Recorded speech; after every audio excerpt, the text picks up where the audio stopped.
So, hoodie balls. All right.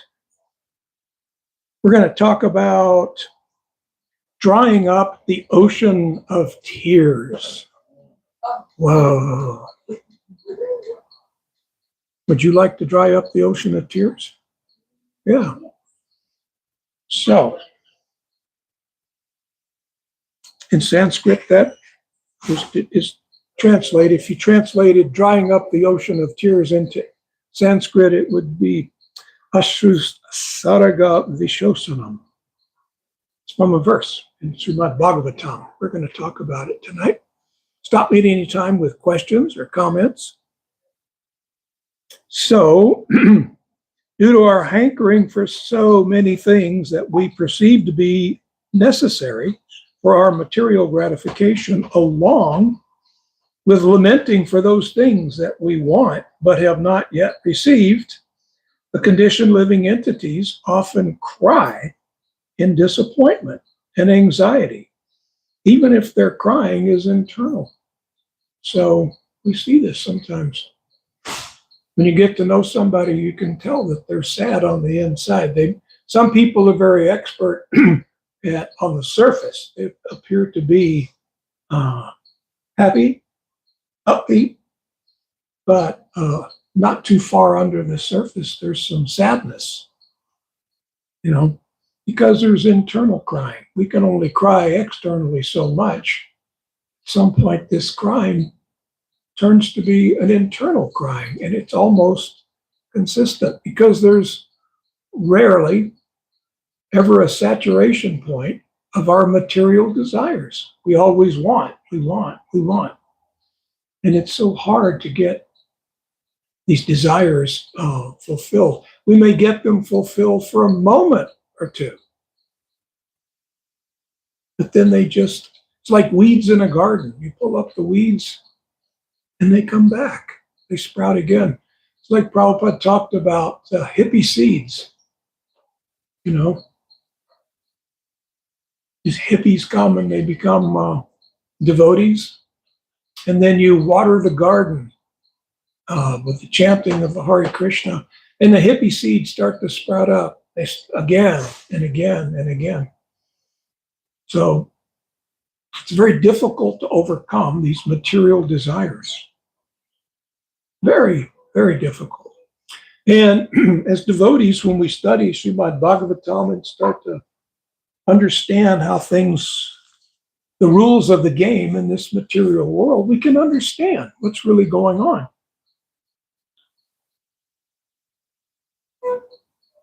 And it's really important to understand what's really taking place so that we can learn how to deal with it.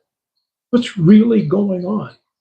What's driving this? What is driving these desires? So we're going to get to that in the next couple of verses. But the sweet Lord is always ready and available to fully eradicate the agony of the living entities who turn to him and accept his unlimited mercy. So even though we're walking around with these desires that are hardly ever fulfilled, even for a moment, and we're walking around with an ocean of tears, the Lord is always ready to take it all away and make you happy, to give you satisfaction. Why doesn't that happen then? Because we fight him at every step, almost every step. As we become devotees, we stop to fight him and we actually start to pursue him. So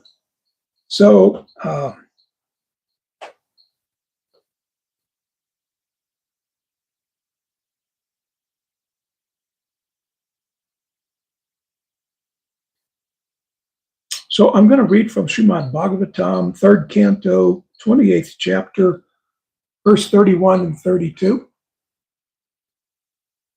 The yogis should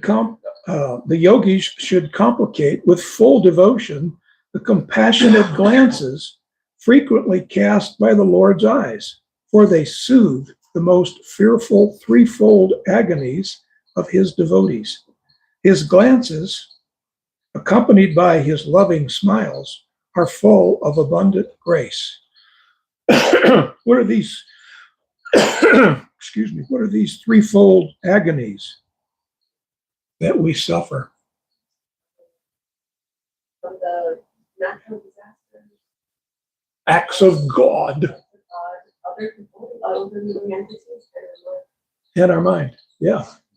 The threefold miseries. Kleshas. Klesha means misery, suffering, trouble, things that give us trouble. And so Krishna is always there wanting to soothe these troubles that we feel that we're experiencing. But we're not connected enough to let him. See, he wants to make it all go away. Every minute of every day, he wants to see you happy. That's all he wants, is to see you happy. Just like any parent wants their children to be happy. See, you got to ask people, what do you want for your children? You know, get an education, get a good job, become wealthy. I just want them to be happy. Most people will say that. So Krishna is the same way, just wants you to be happy. So, but how do we become happy? There is the problem. We're trying to become happy in so many different ways that only increase our hankering and lamenting. We're chasing things that don't give us full satisfaction, and we're lamenting for things that we're still trying to get, and we haven't been able to achieve yet. So, Prabhupada says in the purport, as long as one is in conditional life in the material body, it is natural that he will suffer from anxieties and agonies. It's just natural. You're here and you're out there. Is that me? Oh. It's okay, they can come in here. So, we suffer from these anxieties and agonies. Prabhupada goes on, one cannot avoid the influence of material energy, even when one is on the transcendental plane. Sometimes disturbances come, but the agonies and anxieties of the devotees are at once mitigated when they think of the Supreme Personality of Godhead in his beautiful form or the smiling face of the Lord. So here is the key right here of these next two verses. We'll discuss that. Just meditating on the beautiful face of the Lord. Many of you live here and attend the programs on a daily basis. So every day you get to look in the face of the Lord. You get to see that beautiful face. So it says again and again in many different places in Srimad Bhagavatam that just by seeing the beautiful form of the Lord, you become happy. Isn't it like that? Have you noticed it?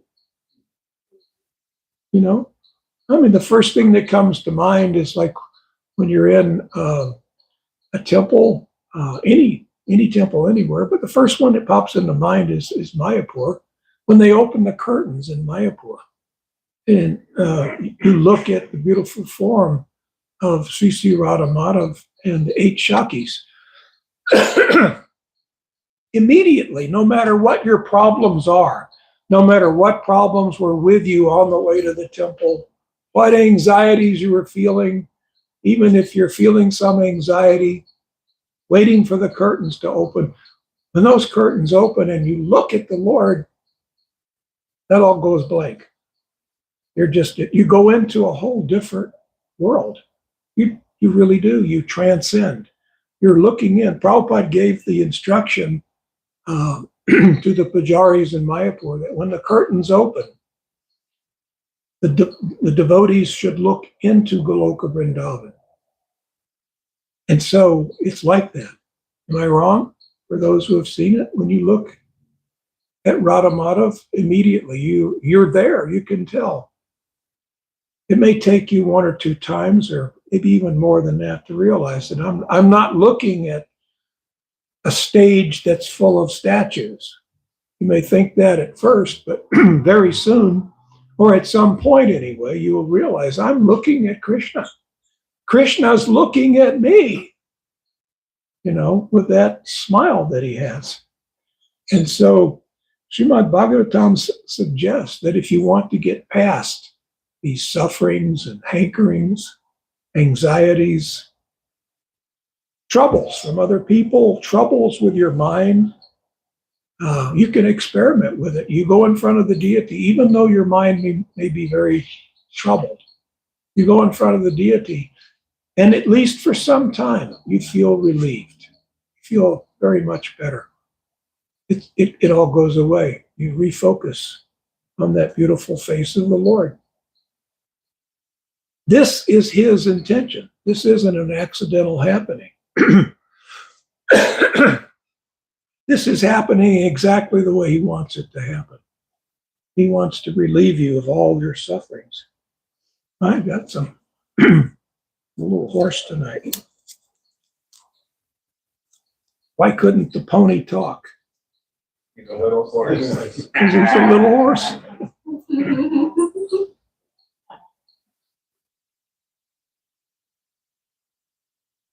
Prabhupada continues, the Lord bestows innumerable favors upon his devotees, and the greatest manifestation of his grace is his smiling face, which is full of compassion for his pure devotees.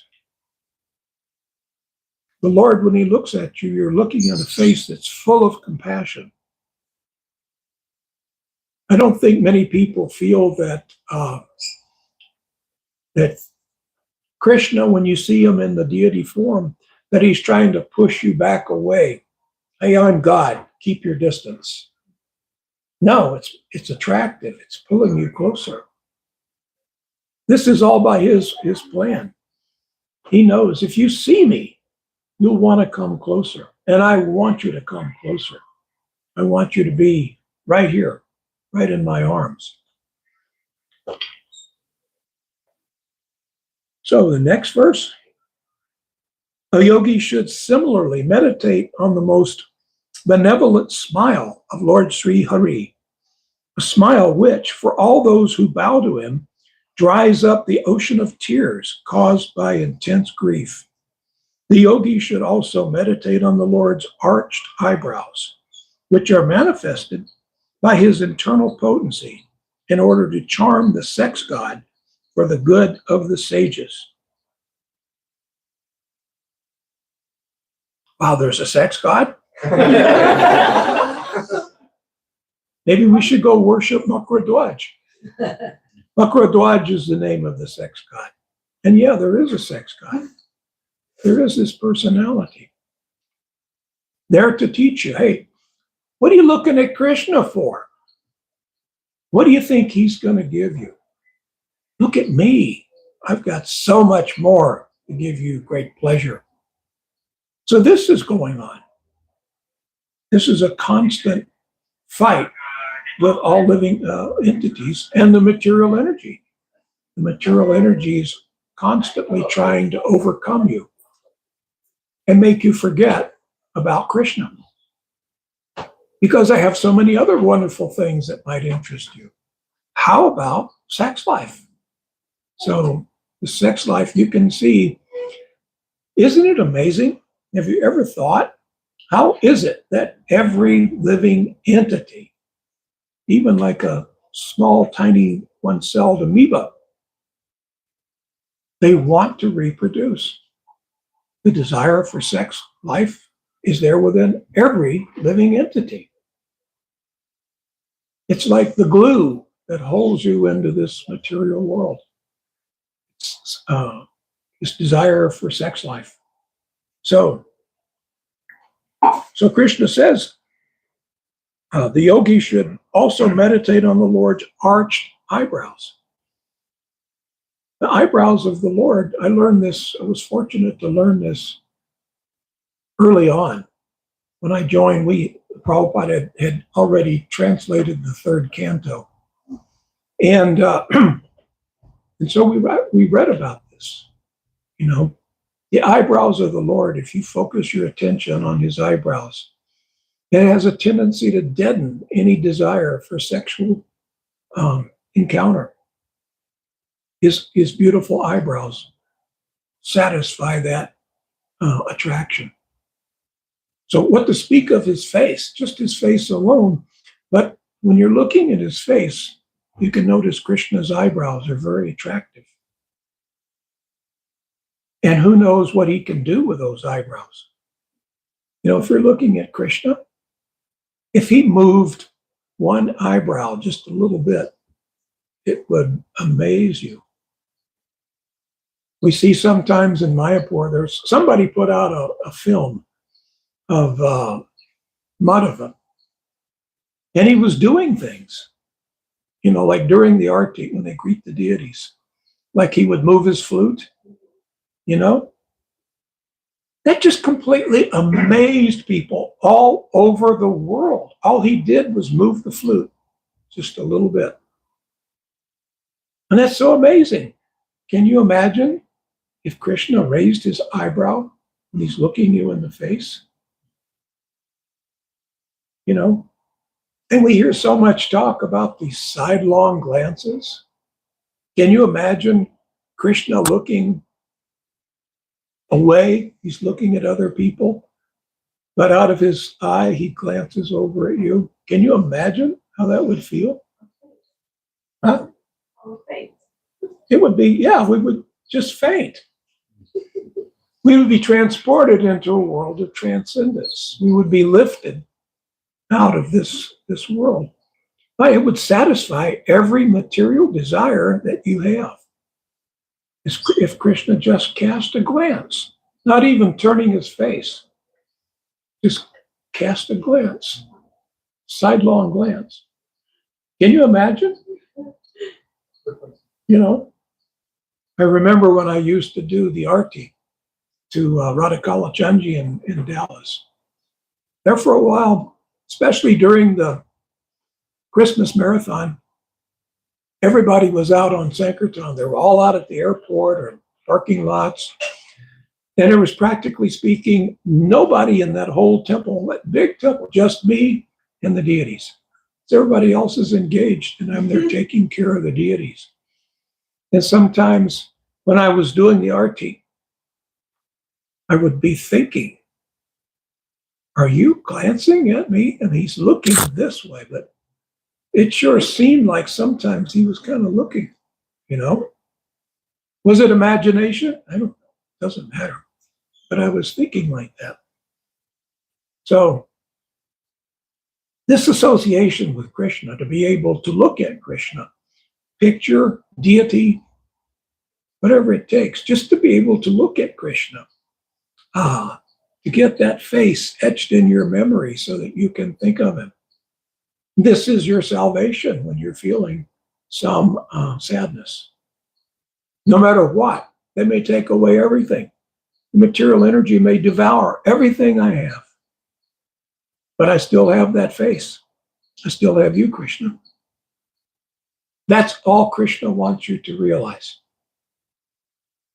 That means you're a winner when you think like that. I may not have this. I may not have that. I've tried and tried and tried to get this and that, but I can't do it. But I have you. So I have everything. I have it all. So, Prabhupada says in the purport, the entire universe is full of miseries, and therefore the inhabitants of this material universe are always shedding tears out of intense grief. As I said, the tears may not always be externally. A lot of the times, maybe most of the time, they're internal. And they accumulate. That's why sometimes we have a breakdown. We call it a meltdown. I just can't take it anymore. What is it? Typically, it's the klesha or troubles of the mind. That's the most common. You've got the what is it? Adidivika Klesh. It's drought, storms, floods, acts of God, acts of the demigods. And then you've got troubles from other living entities, adibodhika, snakes, mosquitoes, people. Who would you rather deal with? I mean, if you're going to have troubles with most critters, you can kind of chase them away, but sometimes dealing with people is kind of tough, isn't it? So you've got to really depend on Krishna when you're having problems with people. So, but Prabhupada points out here that the inhabitants in this material universe are always shedding. He says, always shedding tears out of intense grief. We can cover this grief up from time to time, or at least we make a strong attempt to cover it up by trying to engage in our senses in some sort of enjoyment. It's a temporary fix. It lasts for a little bit, but then it goes away. And then the suffering comes back. This is not what Krishna wants for us, though. It's not his desire for you. And therefore, he's there willing. Any minute, hey, look at this face. Let me show you something you'll never forget. Look at me.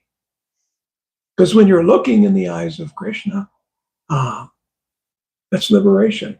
If you can hang on to that thought, you're liberated. That is your ultimate goal.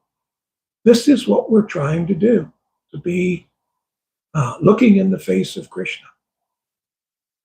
Always remembering him and never forgetting him. Prabhupada goes on, there is a great ocean of water made from such tears. Well, it's pretty poetic, isn't it? There is a great ocean of water made from such tears, but the one who surrenders under the Supreme Personality of Godhead, the ocean of tears is at once dried up. One need only see the charming smile of the Supreme Lord. In other words, the bereavement of material existence immediately subsides when one sees the charming smile of the Lord. Immediately. You see that charming smile. Immediately. All of the suffering goes away. Now, if we're not careful, it will come back later on when we get away from that smiling face. And other activities take that picture of his face away from us, and we start to deal with so many other things. You know, we're in a world that's, especially right now, and it's like this, I was going to say from time to time, but it seems like it's going more and more, but it seems like a balloon, you know, when you blow up a balloon, keeps growing and growing. At some point, it's just going to explode. So it seems like our material world is kind of like that. How much more can we take? Like we're on the verge of world war. Well, it's been like this for a long time, though, hasn't it? It's just that sometimes things happen that make us focus on it more. We've always been in this situation, though. There is no place that you can go to be safe materially. I saw an ad on some article on YouTube or somewhere, MSN homepage. Anyway, safe places to be in case World War III breaks out. I think Utah was one of them. You know. Costco? Huh? Costco. Well, Hide in the diapers, he's got food for years. Yeah. but that's only for like in the beginning. If there's enough fallout, it's going to go spread everywhere. So there's no shelter from that if it happens, except looking at the Lord's face. If we're looking at Krishna, or at least if we can see Krishna in our mind, we can picture Krishna, everything will be okay. It doesn't matter what the plans are of those who are making the material plans. We want to surrender to Krishna. We surrender to his plan. And his plan will always prevail, whatever that will be. We want to be willing and able to accept it, whatever your plan is, Krishna.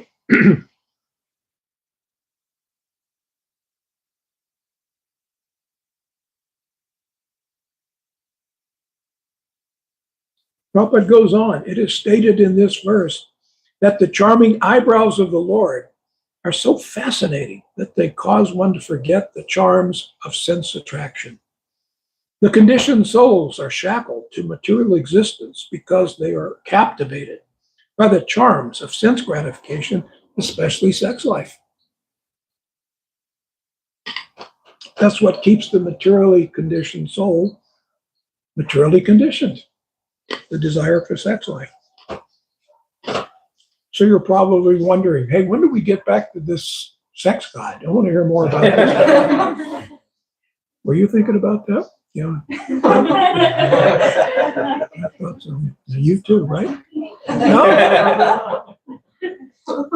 I saw you writing it. How many of you are going to Google Makradwaj? Sex god here. I mean, God of sex has got to have a lot of really cool stuff, you know, a lot of happiness there, or not. The sex god is called Makradwaj. The charming brows of the Supreme Personality of Godhead protect the sages and devotees from being charmed by material lust and sex attraction. I remember hearing a devotee say one time, well, I don't know, maybe I should just not look at his eyebrows then. I don't want to lose my sex desire. We may think we want to, but maybe we don't. Maybe we're so attached to it, we can't give it up. But enough looking at that beautiful face will take away all your material desires, including sex desire. It'll go away. So, Yamunacharya, a great acharya, said that ever since he had seen the charming pastimes of the Lord, the charms of sex life had become abominable for him. And the mere thought of sex enjoyment would cause him to spit and turn his face. It's like Prabhupada says, in the spiritual world, all of the living entities there in the liberated stage in Goloka Vrindavan, it's possible for them to have sexual intercourse. It's not like, well, you go to the spiritual world and that's impossible. No, it's possible. But it's so low on the list of things that you can enjoy that it's not even considered. It doesn't even make the top 1 billion things to do to feel enjoyment. So in the material world, enjoyment, the ultimate display of love and affection, we consider to be sex life. But that's not a fact. If you can just look into the eyes of Krishna, if you can just take the embrace of Krishna, if you can make him smile, and what if you could, you ever thought about this? What if you could make Krishna laugh? I mean, really laugh. Play a joke on him or tell him a joke or tell him something and he'd laugh. Can you imagine how that would make you feel?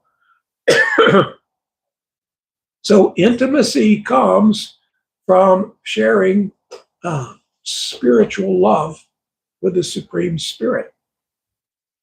It doesn't have to go, that's the topmost. It doesn't have to go any further than that. Well, okay, let's do this and let's do that. No, that's enough. That is the supreme target. If you want to enjoy, the supreme enjoyment is affectionate relationships with the supreme lover, Krishna. No one can challenge that. This is only logical. If you just think logically, this has got to be true. So when we're away from that, then Makradwaj can entice you with all kinds of other desires. Because you're going to be looking for something. You're going to need something to replace this affectionate relationship that you have with Krishna. If you're away from him in this material world and embodied, you need something. And so Makradwaj says, okay, I have something. I have just what you need. You see? Which ends up getting us more and more entangled.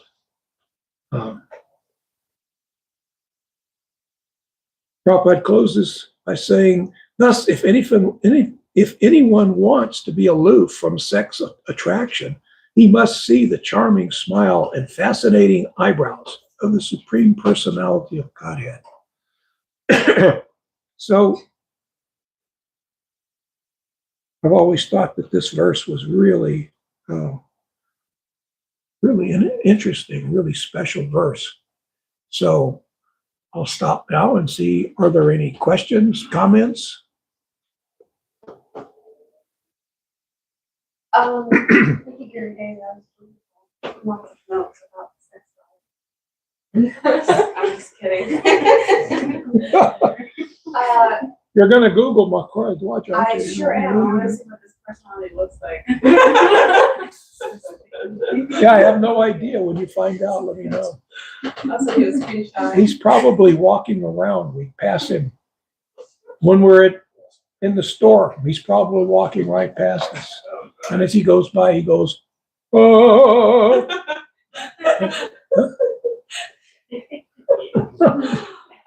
My question is, so Prabhupada talks about looking at eyebrows. Could it be any of his personalities? Could it be Jagannath? Could it be Vanacari? Yeah. Could it be Aralaji?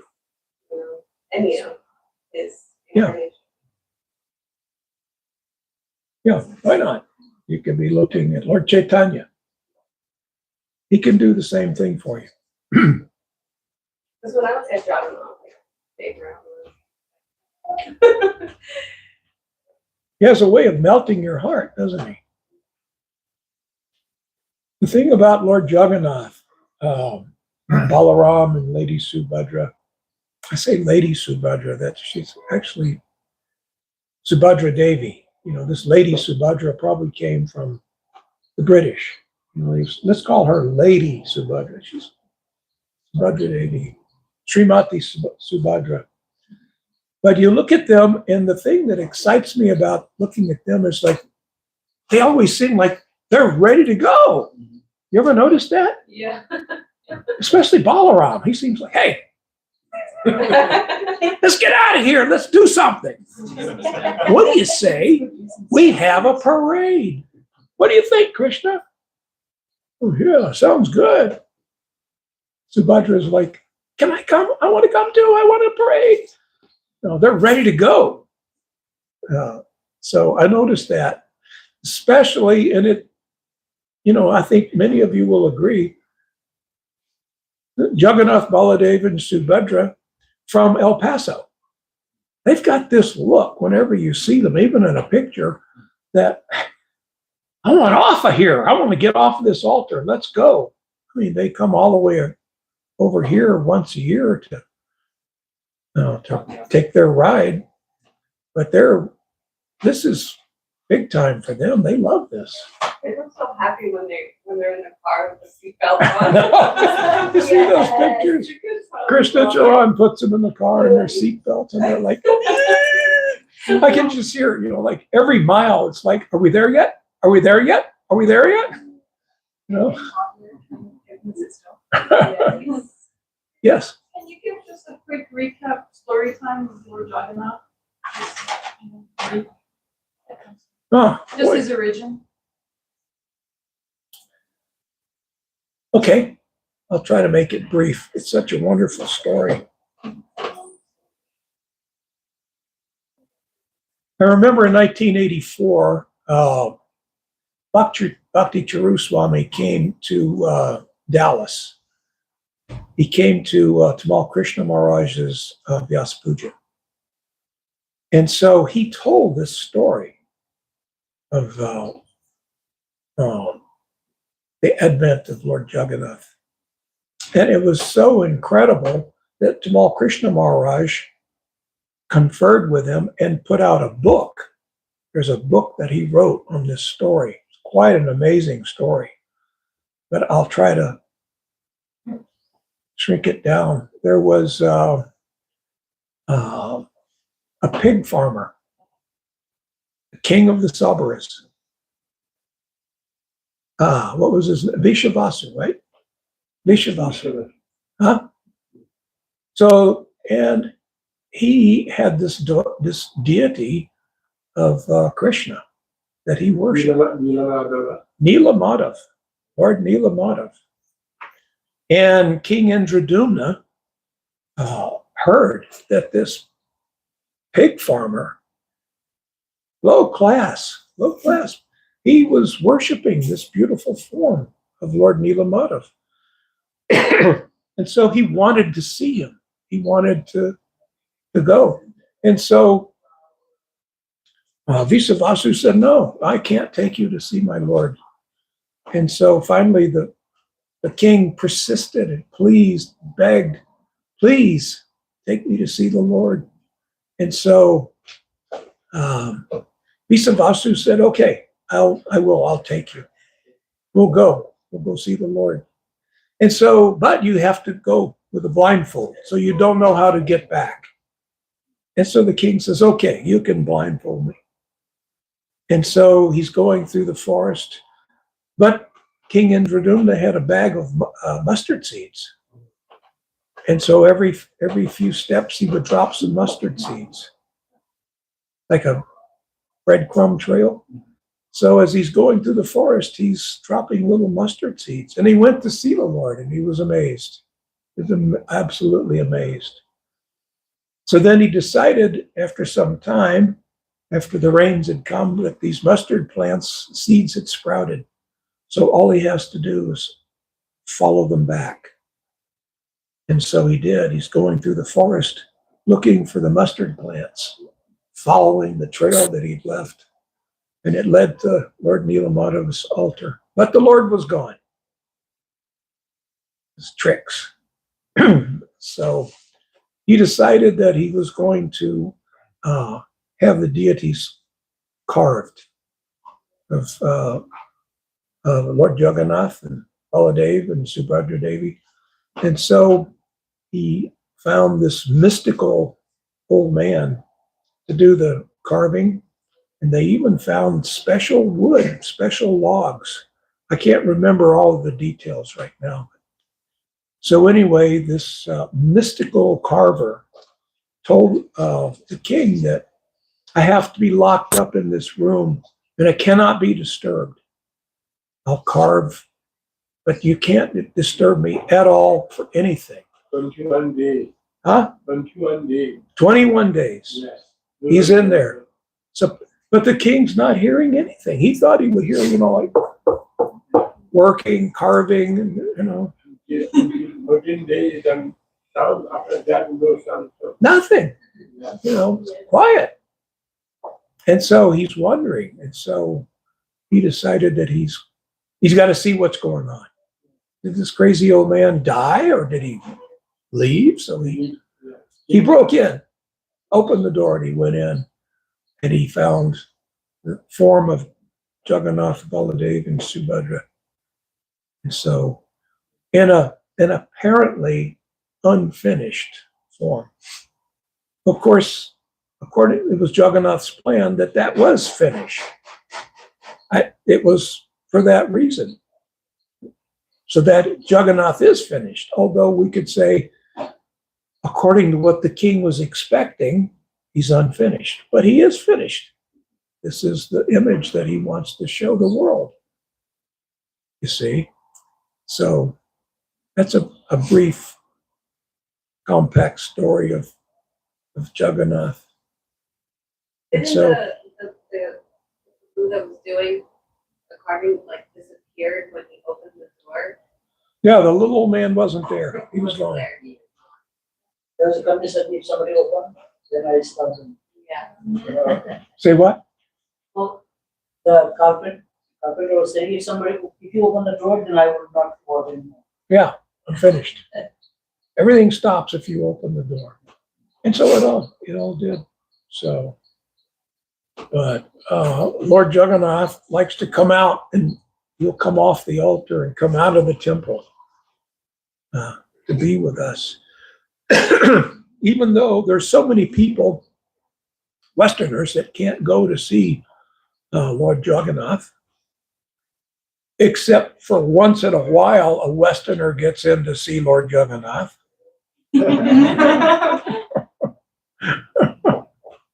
So, Jagannath's mercy.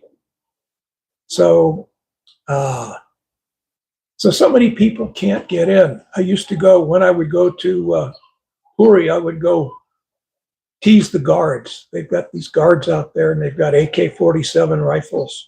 And they're looking real tough, you know. And so I'd go walking up to them, chanting, Hare Krishna, Hare Krishna. And I get like real close to them. And I'd say, Hare Krishna, Prabhu. Oh, Hare Krishna, Maharaj. Dandavat pranam. Say, okay, so I'm going to go see the Lord now. Could you step aside? Oh, no, Maharaj, I cannot let you go. No. Yes. No. Tease a little bit. But by one of the gates, I forget which gate it is right now. My Kali Yuga brain is, I can't remember. One of the gates going into the temple, there's different. You remember how many gates there are? Huh? 12? Oh, okay, 4, yeah. From each direction. So I think it's the west gate. In the wall, as you go into the gate, there's like a hallway. And on the other side of the entrance, there's a brick stone wall. And Lord Jagannath manifests in that wall. Nobody chiseled. He manifests there.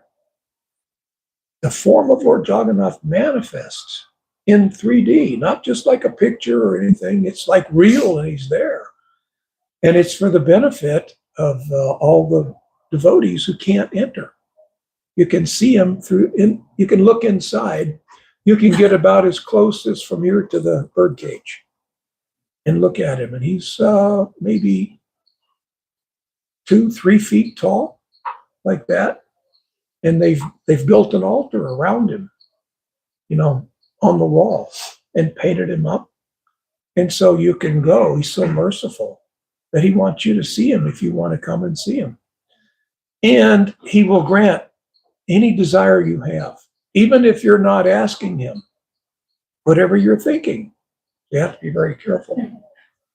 Whatever you're thinking, he will grant. He'll give you. You'll see that you get. And so I remember when I was approaching the wall, when I was approaching that deity one time, there were these beautiful flags up on the top of the temple, and they're like maybe 30 feet long. When the wind blows, they stretch out for a long time. And I remember thinking, what a prize that would be to take home. Boy, I'd love that. I just wanted one of those flags. And that's what I was thinking about as I approached Lord Jagannath. And I looked at Lord Jagannath and I was thinking, oh, you're so beautiful. But I didn't think, boy, I would really like to have one of those flags. I was thinking about it when I walked up there, but I wasn't thinking about it when I was staring at him. And then after looking at the Lord for a while, offering obeisances, I thought, well, let me see what I can do. What are the chances? So I started asking people in the office of the temple, how do I get one of those flags up there? And he said, oh, Maharaj, not possible. Not possible. So many people are wanting. So many people will give big donation. So, and I said, but I should at least try because I really want one. And so he said, you come tomorrow morning, 6:30. There will be a big line of people wanting. So you come and see. And so then I left and I walked around the temple complex, that big block there around the temple complex, walking and chanting. And I just felt like, no, I'm not going to let it ride at that. I went into his office, and I said, I can't do that. I want one of the flags now. I mean, it's real nice. I just want one now. And he went, okay. 200 rupees. And I'm thinking, 200 rupees? That's nothing. Here you go. And so he gave me this one flag. It was beautiful, red. And I remember there's usually a red one and a yellow one flying up there. So I thought, let me push my luck. I said, can I get the yellow one too? And he was like, okay. So I gave him another 200 rupees and I walked out. And they're certified. There's a stamp that they put on there and they sign it. It's certified, bona fide. So then I brought them back and I donated them to the Dallas Temple, because they would every year on Janmashtami they have. I was just traveling, living out of my van. I can't accumulate things. I didn't need something else to carry around, but I wanted them. So I gave them to the temple, and they have an auction every Janmashtami, to raise money for the deities. And so I auctioned one of them off one year, the first year, and I got $950 for it. The Indians in the audience went crazy over it. $950. Might have been more than that. This was a pretty long time ago. And then the next year they auctioned off the other one. So, but I mean, it's one of those things that I tell people. The hotel owner where I stay in Puri, I told him about that adventure, and he was looking at me like, that's not possible. No. I said, yeah. And I showed him the flags when I got back to the room. I said, no, really, look. And he immediately tells his helpers, take this and walk away. And so he's holding on to the end, unrolling the flag as the servant walks away, because it's like 30 feet long. And he pulls it in and he's looking, it is authentic. It is real. So this really happened. I said, yeah. And he said, amazing. Amazing. Jai Jagannath. And he had in the lobby of the hotel there's Jagannath, Baladev, Subhadra deities that are worshipped on a daily basis. And he looked over at Lord Jagannath.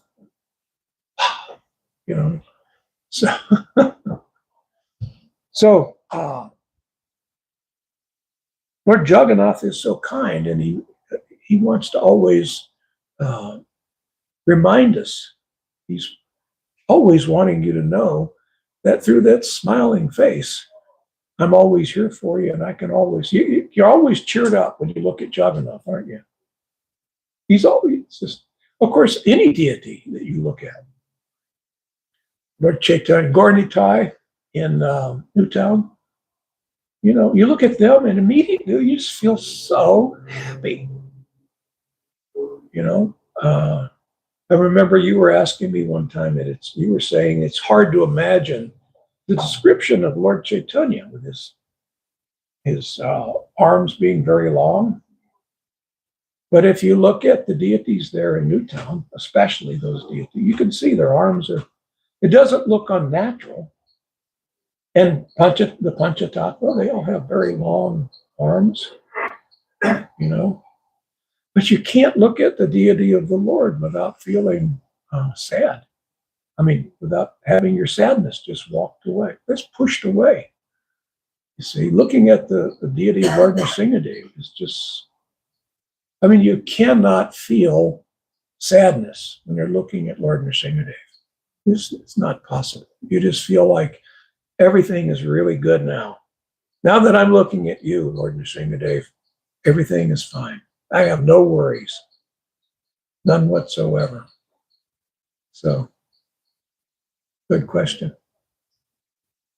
Yeah, Jamal Hari. Thank you so much.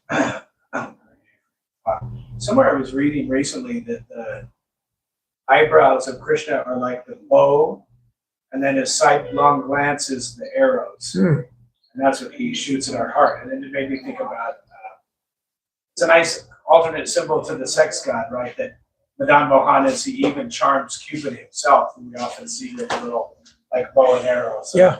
it's a nice way of thinking about his glance is directed to our hearts, to win our hearts. Yeah. When we look into the face of the Lord, all of our desires are satisfied. It's not that they're pushed aside. They become satisfied, completely satisfied. You know, like when you eat a meal, at some point you start out and you're hungry, then at some point you're completely satisfied. And so looking into the face of the Lord, completely satisfied, totally, 100%. You have to be careful though. He knows how to use those eyes and he knows how to use those eyebrows. He'll trip you up every chance he gets. He'll make you become his devotee. Okay, anything else? Yeah. So, you spoke to how we can alleviate our suffering through seeing or visualizing the face of the Lord. What do you have to say about what we can do for suffering for others? You have to give them the holy name. You have to start by giving them the holy name. So through that chanting of the holy name, they're going to desire more and more and more as they get closer and closer to Krishna. They're going to want to see Krishna. They're going to want to come to the temple and see the deity at some point, if you can get them to continue chanting. So this chanting is the ultimate, and it's the opening of the ultimate at the same time. It's the ultimate, but for you to realize the ultimate platform, the ultimate destination is the holy name. But with the holy name comes the personality of Krishna. And it's hard for us to realize in the beginning because we're just chanting. It's something that sounds very nice. It's fun. But along with that, the realization of the chanting of the holy name is that the holy name is Krishna. And that smiling face is there within the holy name, but it may take us a little while before we can realize that. So we want to give everyone the Maha Mantra. Get everybody, and then encourage them. Now that you have it, you give it to others. Spread it. You can sit it in. Oh, yeah. Thank you. Yeah. And this is, for us in this ISKCON, the only thing that's going to make us truly happy is if we can give this Krishna to others. We'll be okay if we just enjoy being devotees. But when we really want to please Krishna, we're going to have to give him to other people who otherwise have no chance. So we should think like that. When you meet someone new, we should think that, at least think to Krishna, my dear Lord, I could be the only chance that this person ever has to know you. So maybe this is your desire. You've brought me to this person. And it's not just to say, hi, how are you? It's for me to give him you. That's what you're empowering me to give you to him or her, to them. And so you seize the moment. What do they call it? Carpe diem? Is that the way you pronounce it? Seize that moment. Jump at it. It's a bargain for you. It'll give you great pleasure if you can give Krishna to somebody. It'll give you a pleasure that you've never tasted before. An addiction that you can't get over, wanting to give Krishna to people. And they'll never forget it either. Nor will their children. They'll never forget that you made their father and mother a devotee. So will their grandchildren. The grandchildren will know you are the one that started this. I'm a devotee because of this devotee here. Now that's a fact. That is an absolute fact. I can remember sometimes when I go to Dallas, I'll be visiting with some of my friends there that I made devotees back in the 70s. And now their children are devotees. And so are their grandchildren. And the grandchildren know. That's the guy. That's him. He's the one who made grandfather a devotee. So I don't even know who these little people are, these children. I don't know who they are.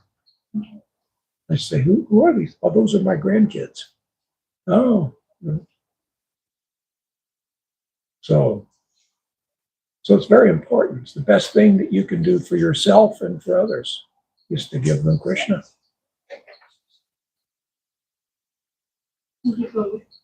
All right. What do you say we wrap it up? All right. All glories to Srila Prabhupada. Yeah.